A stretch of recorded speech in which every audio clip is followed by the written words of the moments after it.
So ఈరోజు మనం match number 51 గురించి మాట్లాడుకుందాం. నేను మాత్రం నా టీమ్ ప్రిడిక్షన్లో కేకేఆర్ ఆపోజిట్ లైక్ డీసీని సెలెక్ట్ చేసుకున్నాను. బికాజ్ కేఎల్ రాహుల్ ఆడతాడు అనుకున్నాను. బట్ అన్ఫార్చునేట్ ఫర్ డీసీ ఎవ్వరు ఆడలేదు. ప్లస్ వాళ్ళ ప్లే ఆఫ్ ఛాన్సెస్ అనేది కోల్పోయినారు. ఇంకా వాళ్ళు ఎంత కొట్టినా ఎంత మ్యాచెస్ గెలిచినా వాళ్ళకి ఛాన్సెస్ లేదు. స్టిల్ కేకేఆర్ కంటిన్యూగా 4 మ్యాచెస్ స్లోగా ఇనిషియల్గా అన్నీ ఓడిపోయి ఒక మ్యాచ్ మధ్యలో వర్షానికి ఆగిపోవడం, ప్లస్ కంటిన్యూగా 4 మ్యాచ్లు గెలవడము. So they are in a place. ఇంకా 4 మ్యాచెస్ ఉన్నాయి, గెలిస్తే 4 ఛాన్సెస్ ఉన్నాయి. But anyway tug of war teams ఉన్నాయి. మిగతా 3 టేబుల్ 8, 9, 10 ఈ 3టికి మాత్రం వాళ్ళు ఎన్ని మ్యాచెస్ గెలిచినా సో నెట్ రన్ రేట్ మైనస్లో ఉంది. గెలిచినా వాళ్ళు ప్లే ఆఫ్స్కి వెళ్ళరు. Like Mumbai team as well as DC team, LSG ఈ 3 మాత్రం ఛాన్స్ లేదు. KKR plus Chennai super Kings, so GT ఈ 3టికి కూడా నెంబర్ 4కి వెళ్ళే ఛాన్సెస్ మాత్రం పుష్కలంగా ఉన్నాయి. మెయిన్గా చెప్పుకుంటే సిఎస్కేకు మీరు చూడండి డల్ టీమ్సే ఉన్నాయి. నెక్స్ట్ రాబోయే టీమ్స్ అన్నీ డల్లే ఉన్నాయి, వాళ్ళకు కూడా ఛాన్సెస్ ఉంది.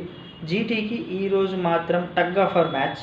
జీటీ ఆర్ఆర్ను బీట్ చేస్తే మాత్రం మంచి స్కోప్ ఉంది ప్లే ఆఫ్స్కి వెళ్ళడం.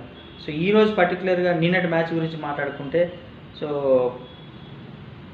ఇనిషియల్గా 80కే అన్ని 4-5 వికెట్లు తట్టబుట్ట సర్దుకోవడం వల్లనే మ్యాచ్ అనేది కంప్లీట్గా 100కి వెళ్ళిపోయింది. సో కేఎల్ రాహుల్ ఆడకపోవడం, Nissanka at least tries best. Last 4-5 matches నుంచి బాగానే ఆడుతుండే. స్టబ్సే కానీ కంటిన్యూగా అక్షర్ పటేలే కానీ ఏ ప్లేయర్ కంటిన్యూగా ఆడలేదు. ఒక్కరు కూడా స్టాండ్ తీసుకోలేదు. 20 ఓవర్స్కి 143, 8 వికెట్స్, ఇంకా 2 వికెట్లు ఉన్నా కూడా సో వీళ్ళు ఎవ్వరు ఆడలేదు. బట్ బౌలింగ్ మాత్రం ఫెంటాస్టిక్. వాళ్ళలో అందరి బౌలింగ్ ఒక్కసారి మీరు గమనించండి, ప్రతి ఒక్కరి బౌలింగ్ పడ్డది. నిన్న ఒక్కరిది కాదు ప్రతి ఒక్కరిది పడ్డది. సో అక్షర్ పటేల్ ఎప్పటి నుంచి అయినా బాగానే వేస్తారు, వరుణ్ చక్రవర్తి అయినా. సో ఈ స్పిన్ అక్షర్ పటేల్ డీసీ నుంచి వేసి, కానీ స్పిన్ గురించి మాట్లాడుతున్నాను. నిన్న స్పిన్ను అందరిది పడ్డది.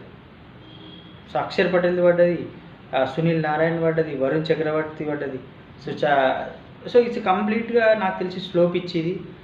అన్ఫార్చునేట్ ఫర్ డీసీ అనుకోవచ్చు. కేఎల్ రాహుల్ నిల్చొని ఇంకా అట్లీస్ట్ నిన్న ఫిన్ ఆలెన్ సింగిల్ హ్యాండెడ్గా గెలిపించినాడు. ప్లస్ రహా అనేది అది unfortunate run out.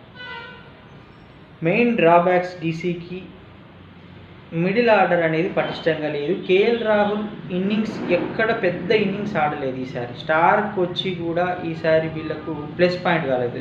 Hazlewood ఆర్సీబీకి plus అయినట్టు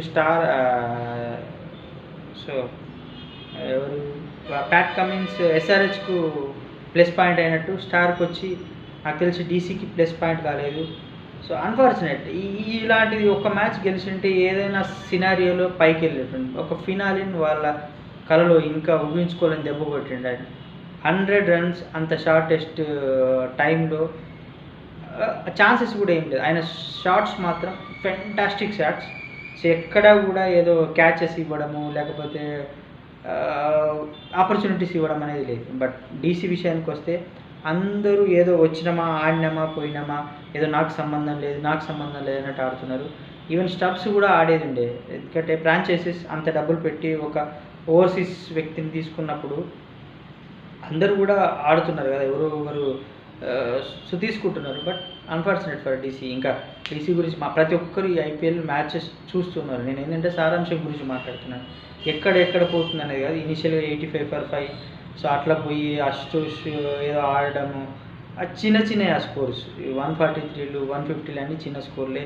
ఏమున్నా 190లు 200 180.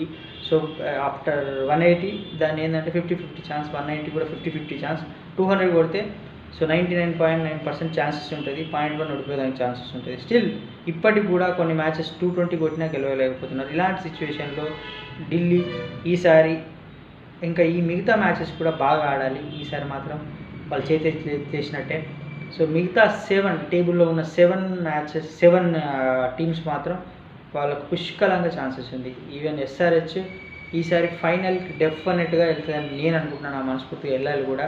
సో అదే గేమ్ స్ట్రాటజీ ఫాలో అవుతూ అది ఒకటి వెళ్ళాలి. సో పీబీకే ఒకటి, ఆర్ఆర్ ఒకటి, ఈ 3 ఏదైనా టాప్ 4లో టాప్ 3లో ఉండి పైకి వెళ్తే అసలు ఐపీఎల్లో మజా వస్తుంది. సో ఎందుకంటే వైభవ్ సూర్యవంశీని చూడొచ్చు, అభిషేక్ శర్మను, ట్రావిస్ హెడ్ అయినా, క్లాసన్ అయినా. సో ఒక్కొక్క టీంలో ఒక్కొక్క స్పెషలిస్టులు ఉన్నారు. పీబీకేకి వచ్చేసరికి సమ్రాన్ సింగ్ అయినా, Priyan Aryan plus Shreyas Iyer, Marcus Stoinis. So bowlings కూడా హర్షదీప్ ఇప్పటి వరకు కూడా వాళ్ళు ఒక్కొక్క దాంట్లో Pat Cummins. So ఆర్ఆర్లో Jofra Archer. So ఇట్లాంటి టీమ్స్ వస్తే మజానే వేరే వస్తుంది. సో నా వీడియోస్ చూస్తున్నారు కానీ లైక్ చేయట్లేదు, షేర్ చేయట్లేదు, కామెంట్ చేయండి. సో ఇంకా మంచి వీడియోస్ చేస్తాను పాలిటిక్స్ గురించి. Please subscribe my channel. Bye bye.